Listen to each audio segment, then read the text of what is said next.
أعوذ بالله من الشيطان الرجيم بسم الله الرحمن الرحيم والصلاة والسلام على رسول الله صلى الله عليه وسلم الحمد لله رب العالمين الحمد لله وشكر لله الحمد لله كثيرا الحمد لله على كل حال ginnaaw ba ñu sante suñu borom subhanahu wa taala ñu julli ci yonentam bu tedd bi alayhi salaatu wasalaam ñu ngi ñaanal saxaaba yi radiyallahu anhum jàmbaari lislaam yi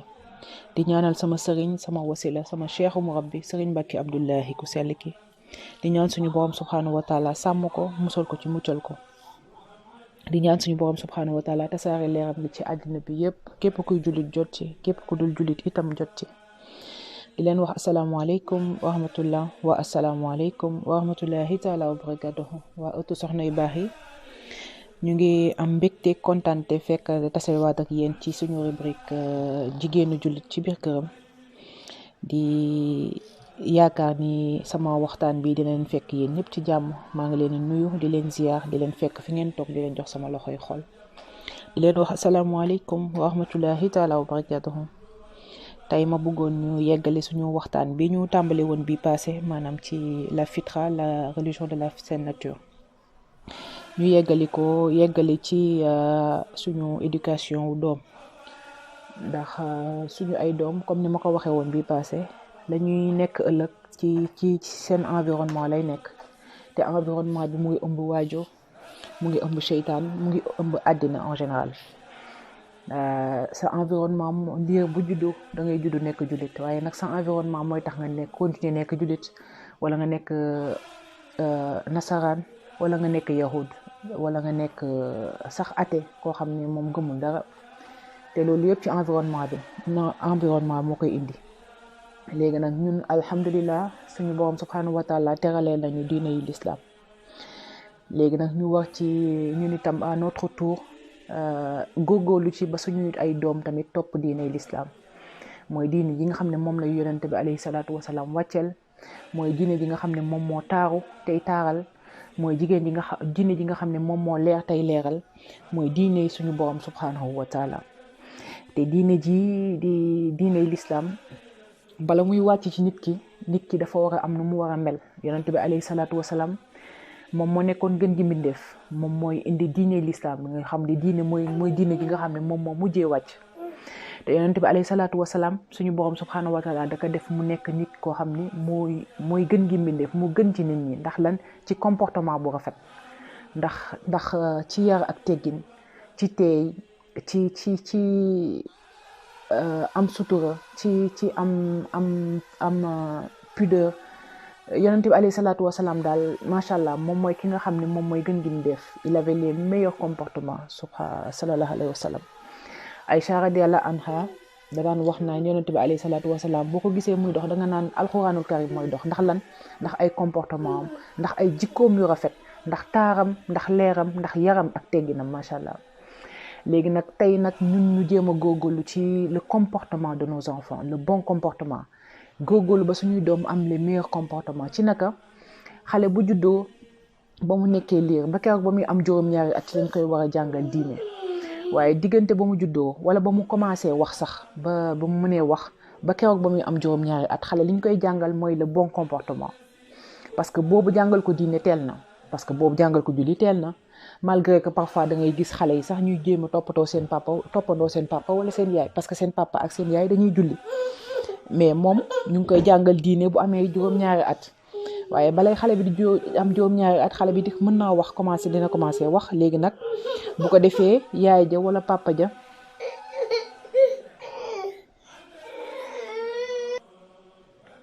xale bi ba mu juddoo ba muy commencé wax mën nañ ko jàngal diineem xamal ko boromam pas ci ay ci jàngal diine mais ngay wax souvent ci boromam. Comme par exemple yaay ji nga xam ne xaale baa ngi doon liir di nàmp, bala ngay génne sa bala nga koy nàmpal commencer toujours nga wax bismillah. Bu xale bi bu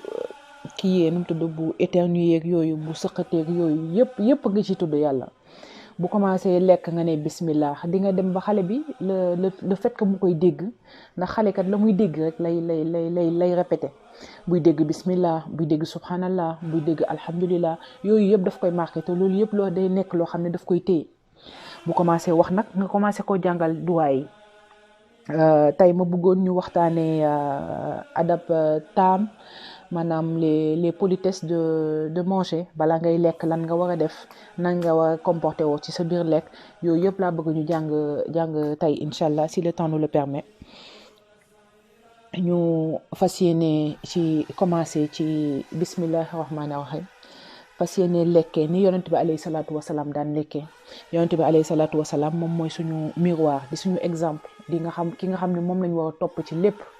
nu mu doon nelawee, nu mu doon lekkee, nu mu doon soloo, nu mu doon jëflanteeg nit ñi, nu mu doon jëflanteeg ay dëkkandoom, nu mu doon jullee, nu mu doon wooree, lépp ci moom lañ ko war a xoolee.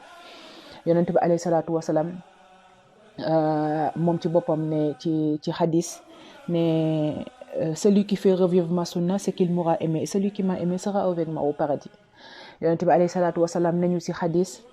képp ku dundalaat sama sunna danga maa bëgg, te man képp ku ma bëgg keroog ñun ñooy bokk nekk jannatul firdaws. yal nañ ci yàlla boole. yonent bi alayhi salaatu wasalaam nekkoon ku taaru ci lépp, ku yéwén, nekkoon ku bëgg jaami yàlla yi, maanaam doomu aadama yi. suñu borom subhanahu wa taala respecté woon ñëpp, xale yu ndaw yi sax daf leen joxoon cër, macha allah. yonent bi alayhi salaatu wasalaam nag jàngal ñu nan nañuy lekkee. bala mu daan lekk, sunna bi njëkk mooy lan, raxas say loxo ba mu set. certes loolu propreté la, tey jii surtout si jamono ji ñu nekk ak mbas mi di nekk ci wuri àddina bi, ñun ñëpp dañuy laaj ñu raxas suñu loxo bu ñu génnee ñëw. mais yonent bi alayhi salaatu wasalaam daf ñu koo digal bu yàgg ne balaa ngay lekk da ngay raxas say loxo ba mu set. nga raxas sa loxo ba mu set, jàpp ni loolu sunna la. boo raxasee sa loxo ba mu set nga toog yàgg sa njaboot, te lépp waajur yi ñoo koy commencé. nga toog yàgg sa njaboot, wan leen na ñuy toogee. déjà la position, il faut se mettre face au bol de repas, manger en groupe, maanaam lekk mbooloo comme niñ koy defee Sénégal alhamdulillah. lekk mbooloo ñu toog ku ci nekk jàkkaarloog bool bi, ginnaaw ba ñu raxasee suñuy loxo ba mu set, ku ci nekk toog jàkkaarloog bool bi. ñu jéem a adopter la position jibrilia, maanaam la position du demandeur, maanaam da ngay toog gappariku mel ne kuy laaj, kuy ñaan. loolu moom la ñu wooyee position jibrilia. l'ange Jibril ba mu wàccee alayhi salaam doon indil yonent bi alayhi salaatu wasalaam premier verset ba mu doon wax iqra, boobu ba mu ñëwee position jibrilia la toogee. noonu la Jibril toogee, loolu tax ñu koy wooyee position jibrilia. da ngay toog dajale sa ñaari oom jàkkaarloog bool bi, toog lekk. wala tamit bu fekkee beneen position nga mën, tout dépend yow ci sa capacité rek nga toog na nga xam ne moom nga mën a toogee. waaye toog bi nga xam ne moom la ñu recommandé ñu koy toogee bu ñuy lekk, c'est la position jibrilia, mooy nga toog boole sa ñaari oom, nga jàkkaarloog bool bi nga lekk. te balaa ñuy lekk ñun autour du bol dañuy jàngal xale yi lan la ñuy lekkee, yan ñaan la ñuy wax. te surtout bu ñu fàttee ne avant ñuy lekk dañoo war a wax bismillah. ak lu ñu mënti def ci kaw suuf, balaa ñu koy def dañu si war a jiital turu yàlla suñu borom subhanahu wa taala.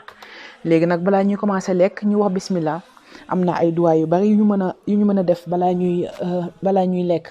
waaye bismillah gi moom na jiitu ci ñaan gi.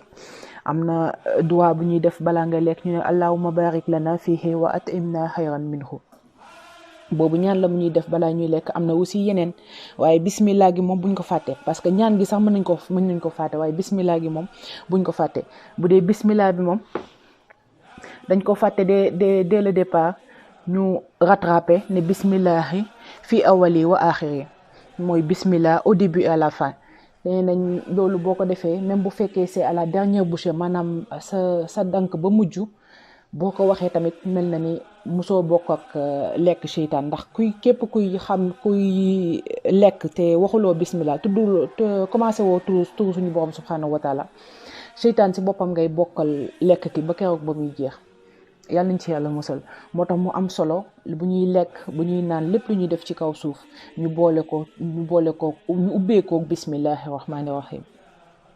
am na ay ñaan tam yu ñu waxee ñaan bu nekk bu spécifique bu nekk bu fekkee da ngay génn sa buntu kër ñaan ba nga war a def bu fekkee da nga commencé lekk ñaan ba nga war a def boo lekkee ba pare ñaan ba nga war a def booy génn dugg ci marché ñaan ba nga war a def yooyu yëpp dañ koy jàng waaye bi ci ëpp solo mooy nga tudd turu suñu borom subhanahu wa taala muy bismillah balaa ngay lekk. léegi nag ku ci ne yonent bi alayhi salaatu wasalaam nee nañu dans un hadith mentionne le nom d'Allah bismillah avant de commencer à manger. Mange de la main droite et mange de ce qui se trouve devant toi maanaam da ngay lekk ak sa loxo ndeyjoor boo waxee ginnaaw ba nga waxee bismillah ba pare nga lekk ak sa loxo ndeyjoor après nga lekk li nga xam ne moo nekk sa kanam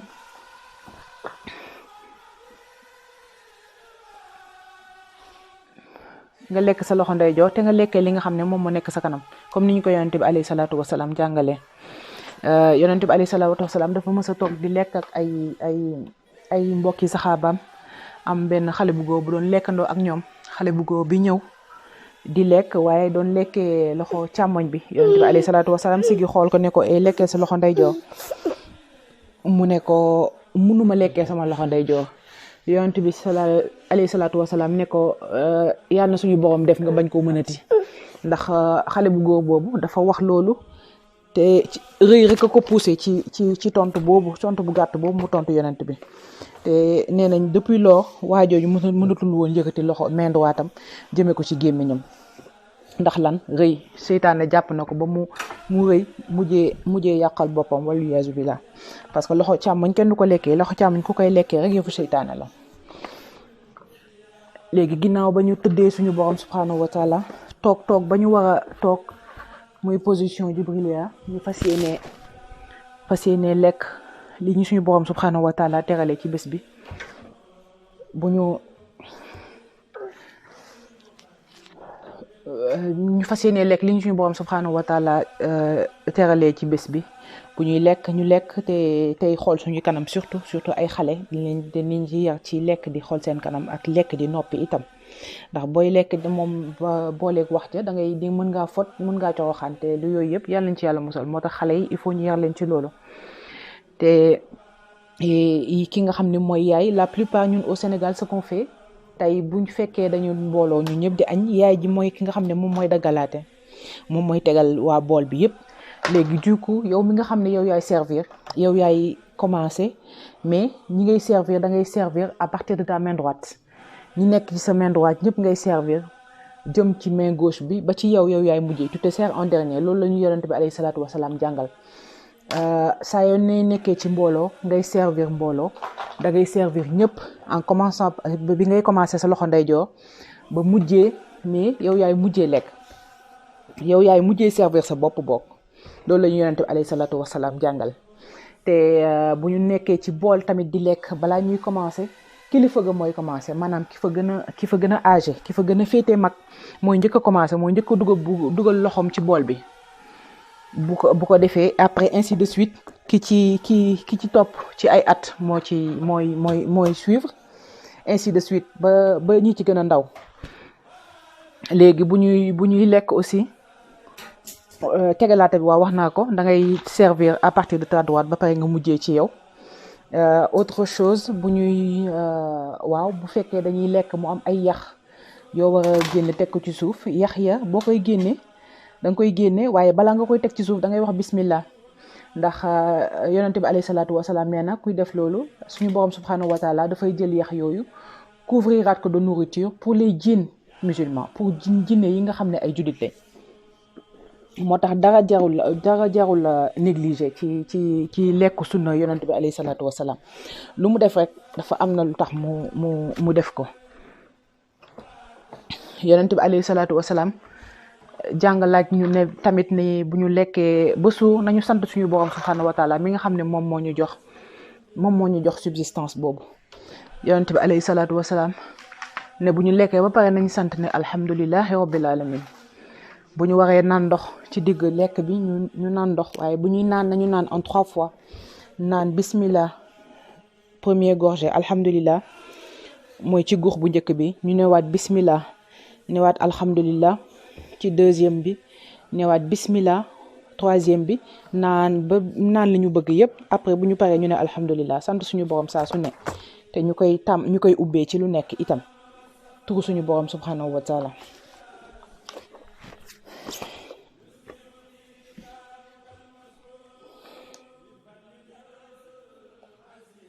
ginnaaw bu ñu lekkee ba pare ñu fas yéene sant suñu borom subhanahu wa taala mi nga xam ne moom moo ñu jox suñu subsistance maanaam suñu risque loolu yaa ngi jàngalaale sa doom di lépp ci suñu borom subhanahu wa taala lay jugee. papa jay dem di xëy di uti ji di indi ci kër gi boromam subhanahu wa taala moo ko jox lu mu dundalee njabootam. yaay ji xëy di daani ji dooleem moom it di indi ci kër gi suñu borom subhanahu wa taala moo ko jox lu muy suturaalee njabootam. alors nañuy wan suñu doom tout le temps ni dañoo war di sant yàlla balaa ñuy def quoi que ce soit tamit ñu jiital suñu turu borom te xam ne lépp moom la moom moo ñuy jox moom moo ñuy xañ moom moo ñuy teg te moom mooy teggi itam. loolu nuñ ko inculquer suñuy doom dès le bas âge ñu xam ni bu ñuy sant nañu sant yàlla waaye du tere tamit ñu leen di yar ci remercier seeni waajur bu ñu lekkee ba pare bu ñu santee seen borom ba pare ñu gestu sant seeni waajur itam ne jërëjëf papa jërëjëf yaay barakallahu fik jazakallahu xeer yooyu yëpp ñu jàngal ko xale yi ñu màggale ko ci bon comportement la bokk. te aussi bu ñu moytandiku yàq ndax suñu diine mooy diine yi nga xam ne bëggul gaspillage. tey yonent bi alayhi salaatu wasalaam nee na booy lekk mu am lu daanu sax faxas ko nga lekk ko balaa seytaan di ci am yoon. loolu yonent salaatu wasalaam mu ñu ko digal ndax moom lépp lu yàq moom àndu ci. te booy lekk itam na nga boo lekkee ba pare na nga mar say loxo ba mu set bu fa benn peppu ceeb sax bu mu fa des nga mar lépp balaa ngay raxasu ji ndax lan éviter yàq bi ba pare ne suñu yonent bi alayhi salaatu wasalaam nee na xamoo fan la baraka bi nekk. moo tax ñuy tàmm à chaque fois bu ñu lekkee ba pare ñu naan lekk leen bool ba mu jeex nañ naan lekk leen ko ba ñedd ko mu set wecc dara ñu bañ a sànni dara. ndax yonent bi alayhi salaatu wasalaam nee na xamuñu fan la baraka bi nekk. daf may fàttali ba ñu nekkee ay tout tànk ndeysaan bu ñu lekkaan ceeb bu doy ba pare ay daxin wala ceeb wala yàpp wala comment ça s'appelle encore ceeb bu yàpp bu tooy wala lu mu mënti doon dañ daan lekk ba pare ndeysaan sama waajur bu góor sama papa dafa daan wax naan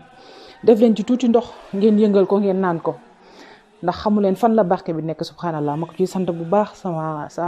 samay ñaari waajur subhanallah ndax loolu nekk na loo xam ne tey jii c'est difficile de le faire pour les enfants en fait waaye il suffit que nga expliquer leen nga wax leen le pourquoi après xale yi ils s'adaptent xale yi amuñu problème xale yi mel ni mag ñi léegi nag loolu il faut au fur et à mesure ndeysaan nga ciy tàggat sa doom nga ko ci ñaax ba mu màggaale ko nga xam ne après du nekk problème ci moom ndax kenn xamul ëllëg fan la xale bi di dëkk moo tax xale dañ koy considérer comme bool te bool boobu seetee rek lépp lu jóg mën cee dugg tey jii le bon comportement moom laa tuddee bool bi bala muy jot diine l'islam na nekk bool boo xam ne set na wecc bool boo xam ne taaru na bool boo xam ne dégg na ndigal te am na yar ak teggin li ñu naan Sénégal naan xale bu loxoom setee mu mën a bokk ak ay mag loolu c'est très très important ndax xale bi nga xam ne am na base éducation spirituelle macha allah xale boobu dafay neex a dëkkal xale boobu dafay déggal ñëpp déggal waajur de am kilifa ci boromam subhanahu wa taala am kilifa ci yonent bi alayhi salaatu wasalaam am kilifa ci ay waajuram am kilifa ci ay magam dina yërëm xale yi te dina respecter ay magam dina respecter ay enneem incha allah moo tax bu ñu tàyyi mukk ci jéem a yar suñu doom yi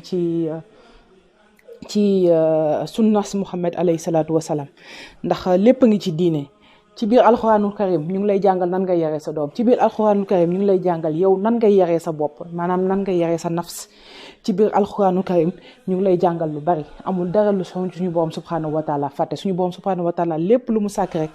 am na leneen am na notice à côté lépp ndax lan pour les besoins de l'homme alhamdulillah ñu yemale waxtaan bi fii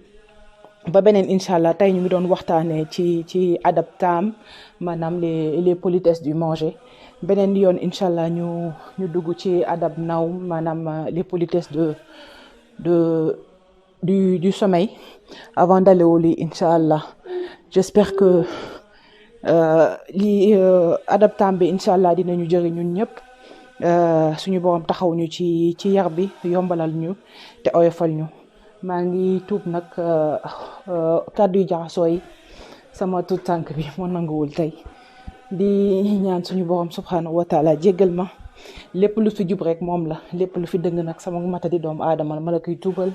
di ko tuubal sama borom subhanahu wa taala subhanaka allahumma wa bihamdik ashhadu an la ilaha illa anta wahdak la sharika lak astaghfiruka wa atubu ilayk nastaghfiruka wa atubu ilayk subhana rabbika rabbil izzati amma yasifun wa salamun ala mursalin walhamdulillahi rabbil alamin wa assalamu alaykum wa rahmatullahi ta'ala wa barakatuh. Page TV ëttu soxna yu baax yi page yu ñëpp la ñu ngi lay ñaan nga aimer sa page Facebook abonné ci sa chaîne YouTube te yaatal koog say xarit ak say am di jàmm Page TV ëttu soxna yu baax